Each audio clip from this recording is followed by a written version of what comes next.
नमस्कार साथियों, हमारे चैनल में आप सभी का स्वागत है। आज हम क्रम भंग संबंधी अशुद्धि का अध्ययन करेंगे। क्रम भंग का मतलब ये होता है कि क्रम के अंदर जो अशुद्धि होती है जिसके कारण से वाक्य अशुद्ध हो जाता है, तो हम क्रम भंग संबंधी अशुद्धि का अध्ययन करेंगे।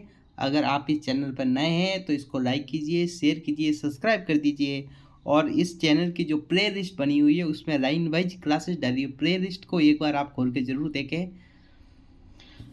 देखिए कि वाक्य रचना में शब्दों का एक निश्चित क्रम होता है, उस क्रम में उन्हें वाक्य में स्थान देना होता है। ऐसा न करने पर वाक्य में अशुद्धि आ जाती है। अब मैंने आपको बात समझा दी कि भाई जो एक निश्चित क्रम होता है उसके अनुसार नहीं होता है तो वाक्य जो है अशुद्ध हो जाता है। ठीक है।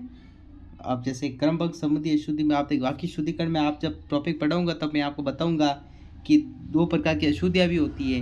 पद क्रम संबंधी अशुद्धि होती है, पद संबंधी अशुद्धि होती है। ठीक है, कि जब किसी वाक्य में पदों का क्रम यानी उचित जो है नहीं होता तो उससे होने वाली अशुद्धि पद क्रम संबंधी अशुद्धि कहलाती है।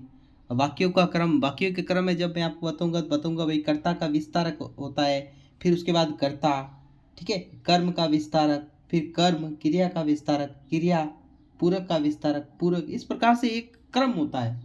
वाक्य शुद्धिकरण का एक क्रम होता है, उस क्रम के अनुसार जो है वो चलते हैं। जैसे बच्चे को प्लेट में रखकर फल खिलाओ, बच्चे को फल प्लेट में रखकर खिलाओ, बच्चे को प्लेट में रखकर फल खिलाओ, तो बच्चे को फल प्लेट में रखकर खिलाओ, ये सही है।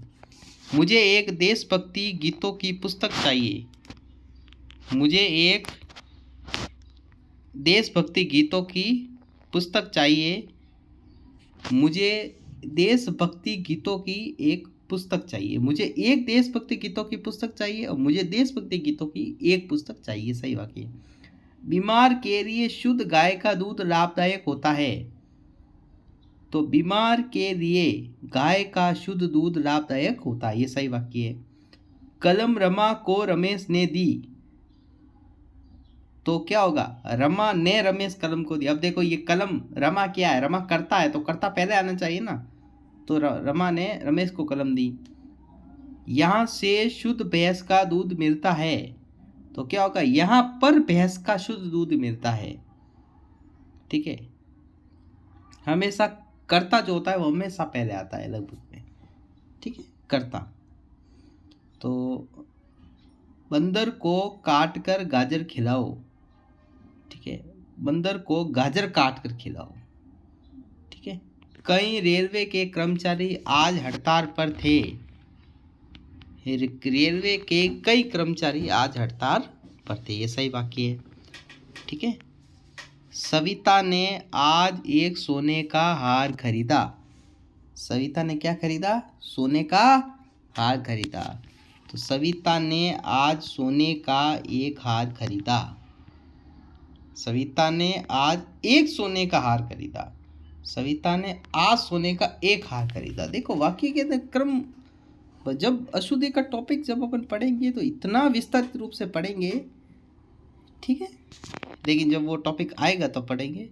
फिलहाल अभी मैं इसके अंदर आपको अशुद्धिकरण पूरा अगर समझाने लग जाऊंगा तो फिर वीडियो बहुत ज़्यादा लंबा हो जाएगा, तो अलग से अपन वाक्य शुद्धिकरण का, ये तो मैं जो एनसीईआरटी की जो पुस्तक है उसके अंदर लिखा हुआ वो करवा रहा हूँ। उसके अलावा जब वाक्य शुद्धिकरण पढ़ेंगे अलग से टॉपिक, तो उसके अंदर बहुत कुछ एक्स्ट्रा चीज़ें आएगी। ठीक है, ये तो जो किताब के अंदर अंदर है वो चीज़ बता रहा हूँ मैं आपको।